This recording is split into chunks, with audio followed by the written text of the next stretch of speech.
From CBS News Bay Area, this is the Afternoon Edition. And right now on the Afternoon Edition, a two-day strike is now underway for hundreds of healthcare workers at Daly City's Seton Medical Center. Good afternoon, I'm Ryan Yamamoto. Employees walked off the job, hit the picket lines this morning, demanding better healthcare benefits amid ongoing contract negotiations. We are the workers too. A little bit louder, three. We want justice for our workers.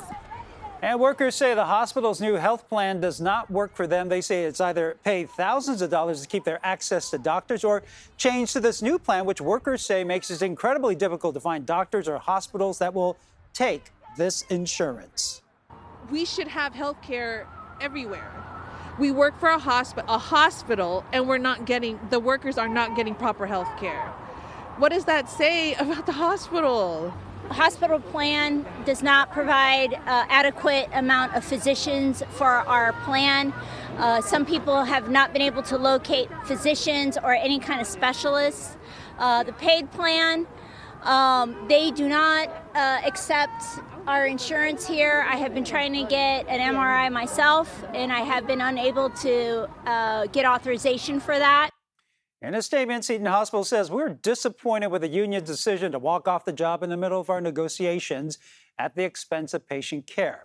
Despite Seton Medical Center offering great pay, excellent benefits, and substantial paid time off, they also say patient care will not be impacted during the strike. Okay, taking a live look at Oakland. If you were hoping to grab a double-double with animal fries on your lunch break today, sounds pretty good, you are going to have to drive a little bit further. In-N-Out closed its only location in the city yesterday. Customers lined up at the drive-thru. This is near the troubled Hagenberger corridor to grab one last bite.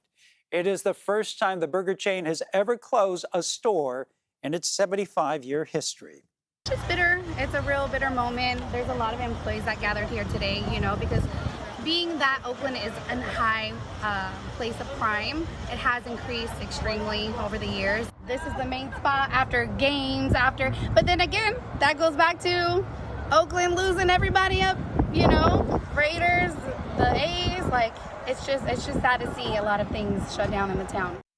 And earlier this year, In-N-Out did announce it was closing its Oakland location because of ongoing issues with public safety.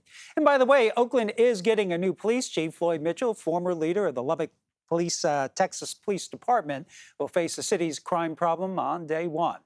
Now to San Francisco, where police are investigating a deadly shooting after two bodies were found inside a home. This was a scene on Dwight Street in the Portola district last night. No word yet on who the victims are. Also in San Francisco, just over the week after a driver crashed into a bus stop, killing a family of four, another car crashed into another bus stop. This time it happened at Fulton and Park Presidio near Golden Gate Park. And you can see some damage to the passenger side fender. The victim was hospitalized, but is expected to recover. The driver of the red Nissan was cited at the scene. Police have not said what led up to that crash. Okay, turning to weather right now. Here's a live look outside all across the Bay Area after a weekend of wet weather. Clear skies on tap for the start of the work week, but we're tracking some changes on the way.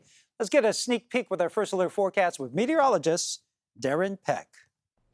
Okay, we're turning a corner today. There's no chance for rain. You're going to get plenty of breaks of blue sky today, and you're going to be a couple of degrees warmer than you were yesterday. We're watching the Futurecast play forward, and that gets us all the way into Tuesday. By the way, Tuesday, that's even more blue skies we start out the day. First things first, let's put some numbers on Monday. For daytime highs, while we're not getting you back up into the low 70s, you're still going to be looking at daytime highs in the Santa Clara Valley that stop just shy of that. You'll be in the low 60s. So we're pretty much coming in around average. We're just not warming all the way back up to the numbers that we had for like the first half of last week. The system that came through Friday and Saturday kind of brought us back to reality a little more temperature-wise. And we're going to sit here for the next few days and maybe even get a little cooler towards the end of the week because we're awaiting the approach of two weak little rainmakers. And I'll have more on that as we get closer to the complete forecast. We're going to have a bit of an onshore breeze today as well. So those numbers we just looked at, if you're anywhere near the water, will feel a little bit cooler thanks to a very mild little wind chill. I'll see you with the full forecast coming up in just a bit.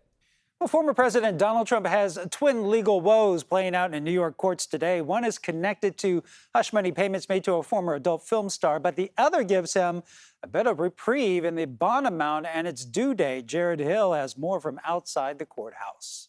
Former President Donald Trump appeared in New York County Criminal Court Monday morning in connection to hush money payments made to former adult film star Stormy Daniels. This is a witch hunt, it's a hoax. Trump has pleaded not guilty to 34 counts of falsifying business records as part of a cover-up scheme for payments to Daniels and others. Jury selection, set to begin today, was delayed due to new records produced in the case. Trump's attorneys want to push back the trial even further. A conviction in this case wouldn't prevent Trump from running for or being elected president, but another judgment could threaten to ruin his image as a successful businessman. Today was due day for a nearly $500 million bond covering a civil judgment that found Trump inflated the value of his properties and his net worth in order to secure favorable loans. But this morning, an appeals court judge granted a stay, giving Trump 10 days to pay a reduced bond of $175 million.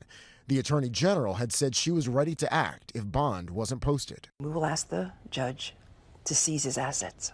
Trump posted on social media without proof that he has nearly $500 million in cash, but said it's money he intended to use in his presidential campaign. Well, the New York Attorney General said in a statement that Trump is still facing accountability for his fraud and that the $464 million judgment plus interest against Trump and other defendants, that still stands. A big shakeup at Boeing. The company's CEO says he's stepping down by the end of the year. The departure of Dave Calhoun comes after nearly 5 years in the role. Calhoun and Boeing are facing mounting pressure to make changes after a series of safety incidents in recent months.